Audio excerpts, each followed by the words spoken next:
లైఫ్లో ఛాలెంజ్ అందరికీ ఉంటుంది. ఒక ఛాలెంజ్ తీసుకొని ఆ గోల్ రీచ్ అవుదాము అని చెప్పేసి. అంటే ఛాలెంజ్ తీసుకోవడం అంటే డబ్బులు సంపాదించడమేనా అమ్మా?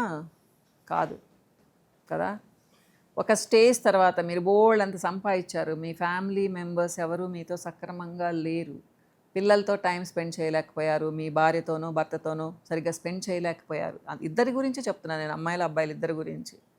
సో మీ మదర్ ఫాదర్తో స్పెండ్ చేయలేకపోయారు, మీ ఫ్రెండ్స్తో టైం స్పెండ్ చేయలేకపోయారు. మీరు సంపాదించిన డబ్బులన్నీ ఏం చేసుకుంటారు మా? మీకు ఏం కనిపిస్తాయి? ఇల్లు కనిపిస్తుంది, కారు కనిపిస్తుంది, వస్తువులు కనిపిస్తాయి. వస్తువుల ఆనందం ఉంటుందా అమ్మా? ఉండదు. ఛాలెంజ్ తీసుకోవడము అంటే అన్నీ చూసుకుంటూ మనుషులతో కూడా సంబంధాలు కలిగి ఉండడం, ముఖ్యంగా ఫ్యామిలీని బాగా చూసుకోవడం. గుడిసెల్లో ఉండేవాళ్ళు కూడా చాలా హ్యాపీగా ఉంటారు మా. వాళ్ళకి పెద్దగా గోల్స్ ఏమి ఉండవు, చాలా హ్యాపీగా ఉంటారు. 1000 కోట్లు 10,000 కోట్లు ఉన్నవాళ్ళు హ్యాపీగా ఉండలేకపోవచ్చు కూడా.